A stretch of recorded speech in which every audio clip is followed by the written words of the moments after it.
When you have a Katrina situation, which is on one of my videos, I started talking about Katrina 7 to 8 years before it even happened. That was almost 10 years before that was what happened to Katrina.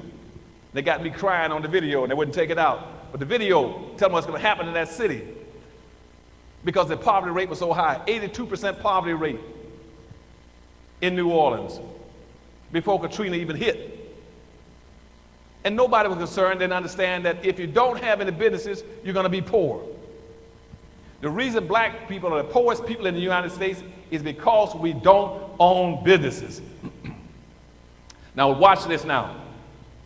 In this country, in America, the group with the highest income in America today are Asians. The median family income for an Asian in America is $55,000 for a median family income.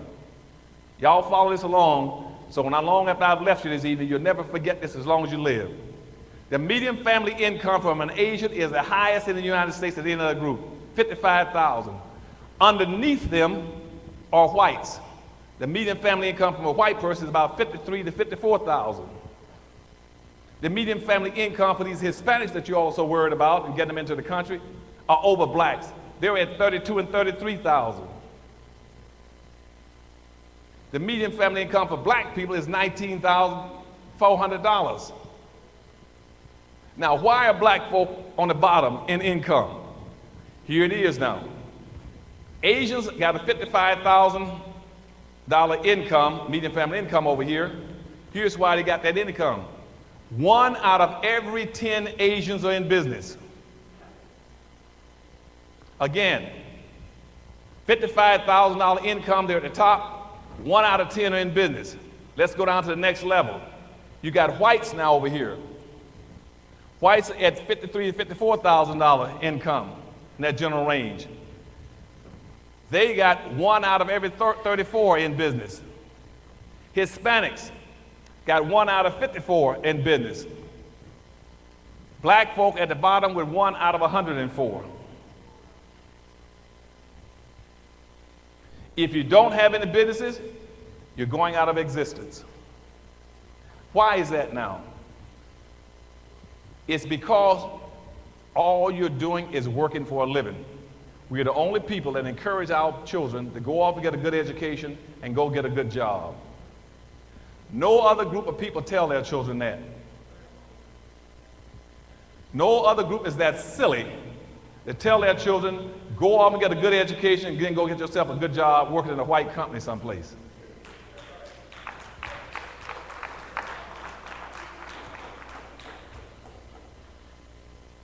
Everybody else tells their kids something different, and I'll explain to you with Chinese a little later.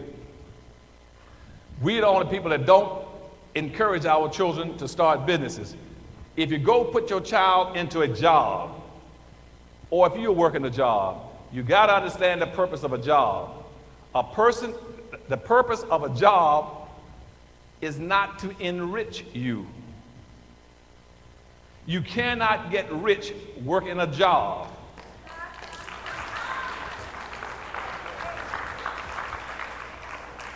The only way you can get rich working a job is if you're good at stealing.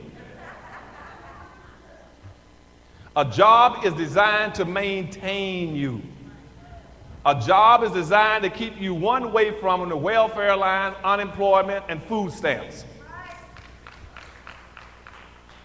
You work a job until you get too old and they retire you, then you got to go out and beg on the streets.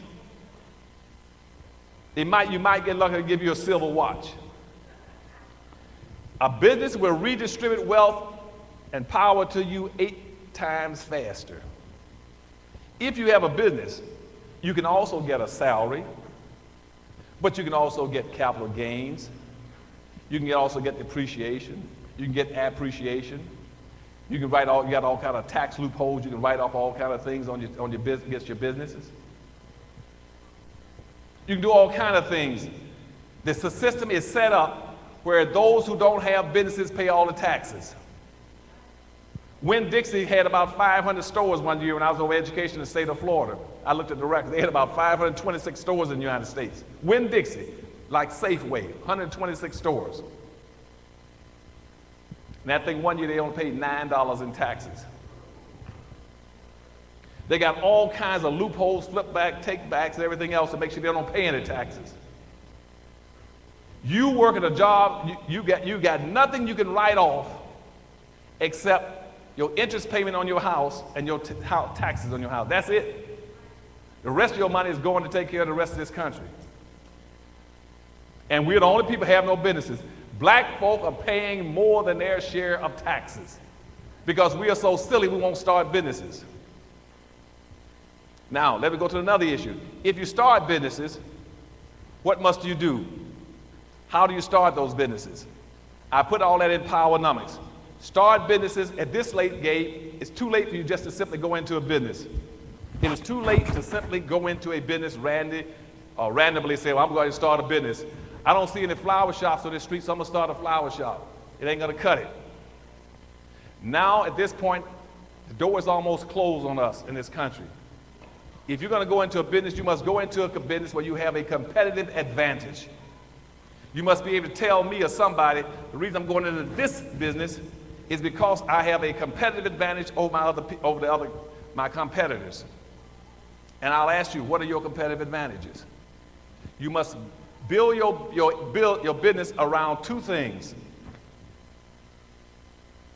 Wherever your people dominate in population, or wherever your people dominate in spending patterns. That's how you go into business. And if you unify yourselves, you got a chance. If you don't, you're through. Now you hear people talking about, Dr. we should go into business because we got a $700 billion annual disposable income. You're right. They said we're the ninth richest nation on earth. You're right. Black people in America's annual disposable income is higher than Sweden, Pakistan, India, North Korea, South Korea, Vietnam, and all the African countries put together. But we are the poorest people in the country because we do not practice group economics. Everybody on earth practices group economics but us. Again, Powernomics talks about all this stuff. So did Black Labor, White Wealth. Everybody practices group economics but us. Now, what is group economics? Group economics means you must learn how to pool your resources in a vertical way and buy from your own people, up and down a chain. Just that simple. It says nothing, you don't have to love all black folk, you don't have to be kissing on them and hugging on them, but you should support them and buy from them. We won't do it. Now, in group economics, the rule is this. Your money is supposed to bounce 8 to 12 times before it leaves your hands. It's supposed to bounce 8 to 12 times before it leaves your hands or leaves your race. That means that if you got $1 in your pocket right now, that dollar should go to another black person and another black person, another black person, another black person, another black person, another black person, till it passes through 8 to 12 times before it leaves to go to a non-black hand. In America, Hispanic money bounces 6 to 7 times.